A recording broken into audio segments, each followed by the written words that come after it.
मथुरा फर्रे केंद्रीय बकरी अनुसंधान मखदूम और भारतीय मृदा एवं जल संस्थान आगरा द्वारा विकसित कृषि संकल्प अभियान चलाया गया, जिसका आज प्रथम चरण का समापन किया गया। इस मौके पर अनुसंधान केंद्र के निदेशक डॉक्टर मनीष जेटली, निदेशक बकरी अनुसंधान केंद्र द्वारा जानकारी देते हुए बताया गया कि यह अभियान संयुक्त रूप से 4 जिलों में चलाया गया है। संस्थान द्वारा मथुरा और हाथरस को कर विभिन्न टीमें बनाकर लगभग 30,000 किसानों से संवाद किया गया।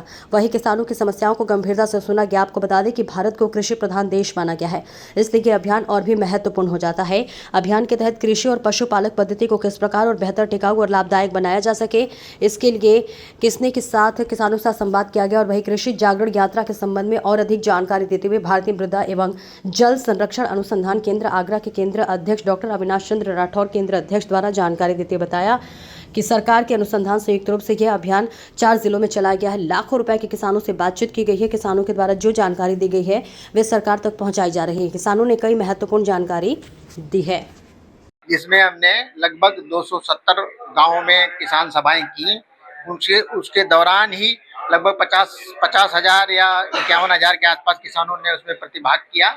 और किसानों ने जो नई नई तकनीकी हैं इस दौरान कि प्राकृतिक खेती है, ऑर्गेनिक फार्मिंग है, क्योंकि किसानों की भूमि में ऑर्गेनिक कार्बन का ह्रास होता जा रहा है, भूमि का स्वास्थ्य थोड़ा सा खराब हो रहा है। तो उसके लिए हमारी तरफ से ये रहा कि आप प्राकृतिक खेती पर ज़्यादा ध्यान दें, ऑर्गेनिक फार्मिंग पर ज़्यादा ध्यान दें, समेकित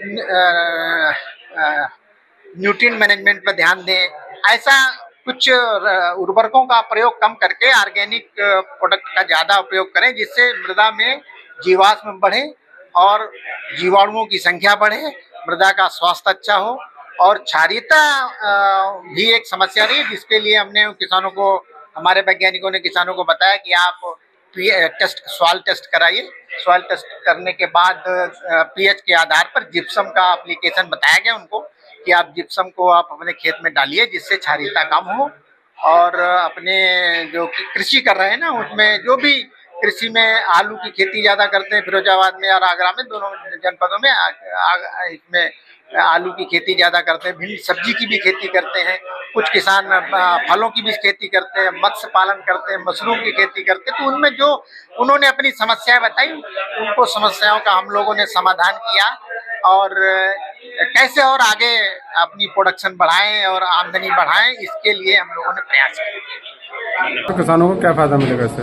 हम लोग विकसित कृषि संकल्प अभियान के अंतर्गत हमारे संस्थान ने 270 गांवों में 2 जनपद में, मथुरा जनपद और हाथरस जनपद के अंतर्गत कार्य किया, जिसके हमने किसानों को खरीफ फसल से पहले जो उनको किसी तकनीकों की, किसी भी समस्याओं की, उसके बारे में जानकारी प्रदान करी, तथा हमारे संस्थान ने जो भारत सरकार की योजनाएं चल रही हैं उनके बारे में जानकारी दी, तथा हम लोगों ने किसानों की समस्याओं को सुना और उसके इमीडिएटली जो हम लोग सोल्यूशन वहीं दे सकते थे वो भी दिए। साथ ही साथ उन समस्याओं को हमने नोट करने के बाद उनके सॉल्यूशंस का डॉक्यूमेंट हमने तैयार किया है और उन डॉक्यूमेंट के बेसिस पे हम लोग उनके पास वापस पहुंच रहे हैं, और ताकि उनकी समस्याओं का हम हल निकाल सकें। तो हमारा इस 270 गांवों में लगभग हमने 30,000 किसानों से ज़्यादा से हमने सीधा संवाद स्थापित किया।